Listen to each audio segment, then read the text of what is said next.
يا صباح الفل، عاملين ايه؟ يا رب تكونوا كويسين. انا اسفه جدا على الازعاج اللي انا وريتها لكم كده في اول الفيديو، بس انا كنت حابه ان أنا اوريكم انا بصحى على ايه كل يوم. فادعولي بقى ان العماره دي تتبني واخلص بقى بجد، مسببالي كميه صداع وتراب مش طبيعي.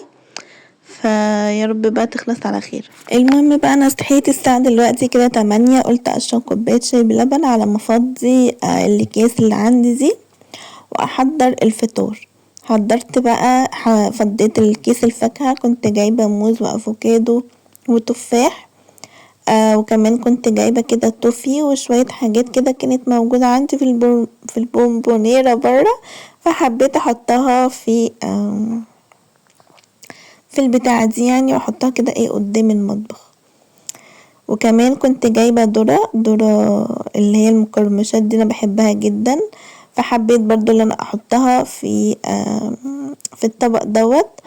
وكمان اخليها برضو قدامي كده علشان اللي رايح واللي جاي لو عايز ياكل منها ياكل منها، لان الحاجات دي بصراحة لما بحطها في الظرف او بحطها في الدرج بتتنسي، فطول ما هي قدام عينينا كده ممكن في الرايحة والجاية ناخد مثلا تفاهية، ناخد مثلا شوية ذرة كده، يعني انتوا فاهمين.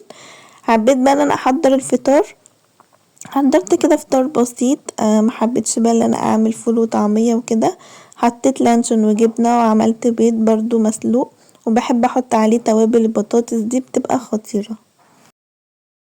انا كنت جايبه جبنه شيدر من البان الاصدقاء، وانا اول مره اجربها منهم بصراحه. الجبنه الشيدر كنت دايما بجيب اللانشون وبقيه الجبن يعني، جبنه رومي وكده. بس اول مره اجيب منهم الجبنه الشيدر اللي هي بالكمون دي، بس بصراحه ما عجبتنيش خالص. انا كنت بجيبها من سوبر ماركت سعودي او اكسبشن او السوبر ماركات اللي هي الكبيره المعروفه دي، بس اول مره اجيبها من الالبان الاصدقاء، بس بصراحه ما عجبتنيش، لقيتها بتلزق كلها في بعض مع ان كل واحده فيهم محطوطه ما بينهم كيس كده او ورق. فلقيتها بصراحة لازقة جدا، وبصت وبحاول ان انا اطلعها وبشويش بتتقطع، فما عجبتنيش خالص بصراحة. فمش هجربها منهم تاني. توابل البطاطس دي بقى تحفة، بحطها على اي حاجة، بحطها على البيض المسلوق، البيض المقلي، البطاطس المهروسة، البطاطس المحمرة، بجد طعمها خطير. وانا جايبة منها كمية، يعني جايبة منها علبة، بقيت مدمناها خلاص. دوت بقى الفطار بتاعنا. حبيت برضو اعمل كده عسل وطحينة، وكان عندي فطيرة في الفريزر سخنتها، وابتديت بقى اللي احنا ايه احط كده الفطار. فطار سهل جدا وبسيط، ما فيهوش اي حاجة يعني، ما عملتش ولا طعمية ولا فول ولا بطاطس. قلت اللي احنا نفطر كده ايه فطار بسيط.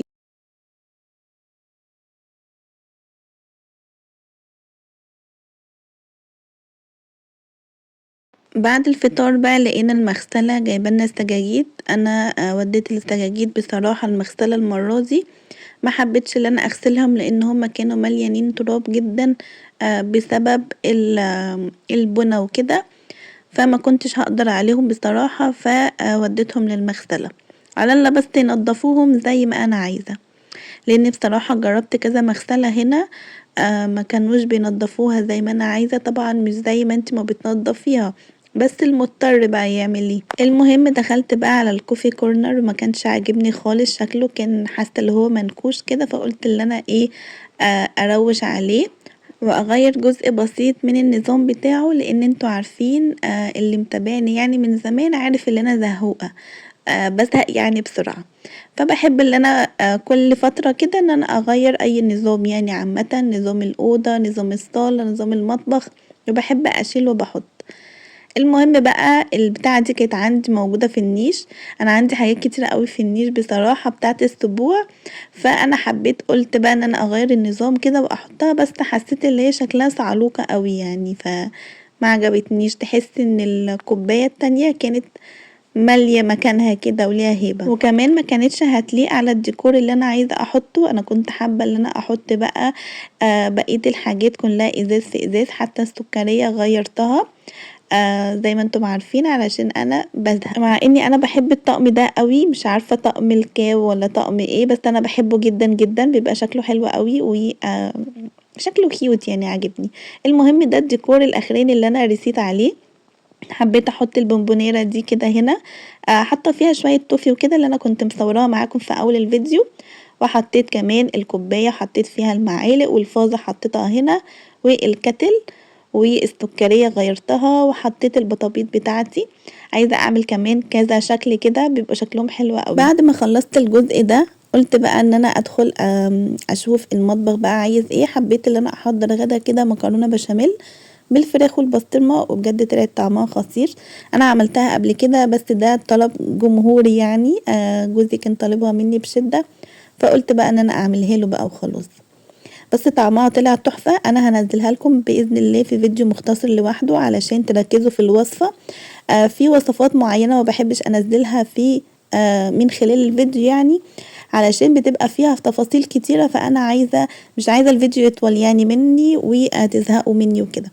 فهنزلها لكم باذن الله الفيديو الجاي مختصر، وهستنى رأيكم بقى فيها. بجد كانت طعمها تحفة خطيرة جدا جدا جدا.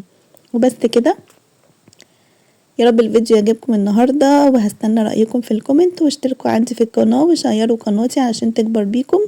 وبس كده، باي باي.